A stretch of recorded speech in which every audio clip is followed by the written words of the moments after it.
This is my favorite movie of the year so far. Let's do it. The first Omen opens up with these two priests talking about this conspiracy within the church. One of those priests being Father Brennan, who I think looks exactly like the original Father Brennan, 10 out of 10 casting. Anyway, the other priest is Father Harris, and he gives Father Brennan this photograph of this baby, and the name Skiana is written on it. And basically they're talking about how the baby looks human, but is not. The two of them go outside and there's maintenance happening on the roof of the church. A pipe falls and impales Father Harris, which splits his head open and kills him. Also foreshadowing Father Brennan's eventual death in The Omen 1976. Fucking incredible. Brilliant, really. Anyway, the year is 1971 and now we jump to Rome where we meet Sister Margaret. And Margaret arrives at this orphanage where she's going to be taking her vows. She meets a few different people, including Cardinal Lawrence, Sister Angelica, who's already acting like a fucking weirdo, and Sister Silva, who's like your quintessential mean movie nun. She also meets her roommate Luz, who also has not taken her vows yet. She also meets another priest, Father Gabriel, as well as this woman who's like a pregnant single woman. So Margaret's like super timid and tame, and Luz is kind of like the opposite. She wants to go out and have fun before she officially becomes a nun. So she drags Margaret out to a nightclub one night. While she's there, she meets this guy Paolo, who she really likes, and she ends up blacking out and not remembering anything. Back at the orphanage, Margaret meets this girl Carlita, who she starts to bond with. Earlier, she had seen a picture that Carlita drew, and on the bottom it said the name Skiana.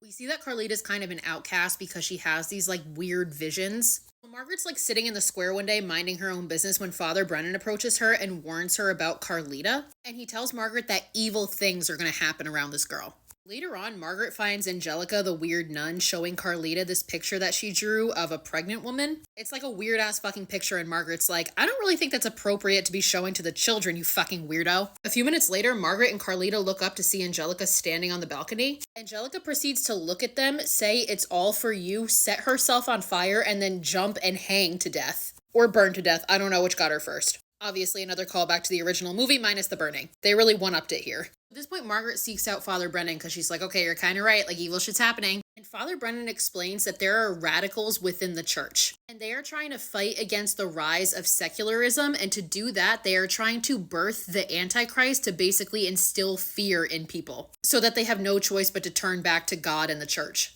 And he tells her that Carlita, whose last name is Skiana, is intended to be the mother of the Antichrist. So the next day, Margaret's on a field trip with the orphanage, and she starts to see some weird shit, including seeing a vision of Carlita sitting there with Angelica, who obviously we know is dead, but it's like a burnt version of Angelica. And then a riot breaks out, and Margaret gets caught in the crowd, and her hallucinations continue. She sees this like demon hand grabbing at her. Mind you, this isn't the first time that Margaret's had these hallucinations, because a bit earlier we saw her watch this woman giving birth, but instead of a baby coming out, Margaret sees a demon hand coming out. You see the whole thing. They do not cut away. So at this point, everybody knows that Margaret's not well, and Sister Silva postpones her vows and orders her to distance herself from Carlita. That night, Margaret sees Paolo walking on the street and tries to talk to him, but he's just absolutely panicked. And he looks at Margaret and tells her to look for the mark while he kind of touches his head, and then proceeds to be hit by a vehicle. He's pinned to a wall by this truck, and Margaret tries to pull him out, but proceeds to just like pull his body apart, and his legs are gone. So obviously he dies. So now Margaret starts to suspect that something fishy is up, so she decides to sneak into Sister Silva's office and look through her shit. And she proceeds to find a bunch of files all labeled Skiana by number. So like Skiana 1, Skiana 2. And inside are photos of like deformed babies. But each of those babies has a birthmark shaped like the number 666. Through looking at the files, it seems that there's only one surviving Skiana, and that's Carlita. And sure enough, she finds the mark on the roof of Carlita's mouth. But now everybody's onto her, so they lock her in what they call the bad room. It's like this dirty, disgusting room with this questionable mattress. Of course, she's still hallucinating. She sees like another dead version of Angelica in the corner. But eventually, Father Gabriel frees her, and she shows him the files. And the two of them go to find Father Brennan and bring all the files. As they're looking at them, they discover that there was actually a second Skiana baby that survived. But the photo is missing. But Margaret realizes that the photo that Father Brennan has, that Father Harris gave him in the beginning, fits that file. And that baby has the 666 mark on its scalp. Margaret goes to touch her scalp, and sure enough, the mark is there. She is the Skiana baby. She's been this whole time. That's why Paolo touched his head before he died. And now Margaret starts to have a flashback. And she remembers that the night that she blacked out at the club, she was forcefully impregnated during a satanic ritual. And essentially, the devil needs to mate with his own offspring to get the Antichrist. So the Skianas are spawns of the devil, so that's why they are meant to be the mothers for the Antichrist. And that's why Margaret was brought to Rome, because Carlita is too young to mother the child. So the group starts to drive off, but they don't make it very far because a truck crashes into the car. Margaret gets out of the car and starts to scream in pain, and she takes her shirt off to reveal that her stomach is growing at an alarming rate. And all these fluids start coming out. It's fucking gross. And when she wakes up, she is strapped to a bed surrounded by all the nuns and Cardinal Lawrence. And turns out he's the head of this whole weird ass fucking operation conspiracy shit. So Margaret proceeds to give birth, but it's not just one baby. It turns out it's twins, and it's revealed that one is a girl and one is a boy, and the boy is the one that is intended to be the Antichrist.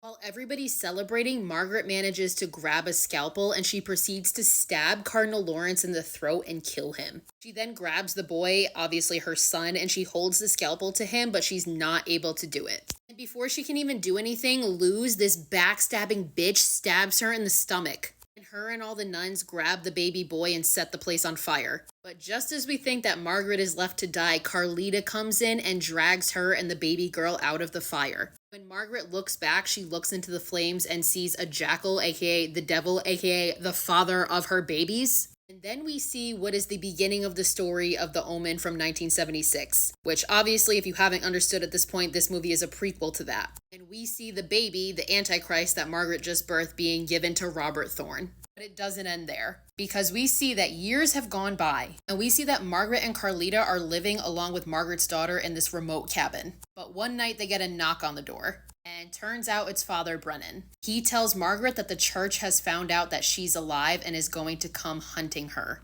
The movie ends with Father Brennan telling Margaret, "Your son is still alive and his name is Damien."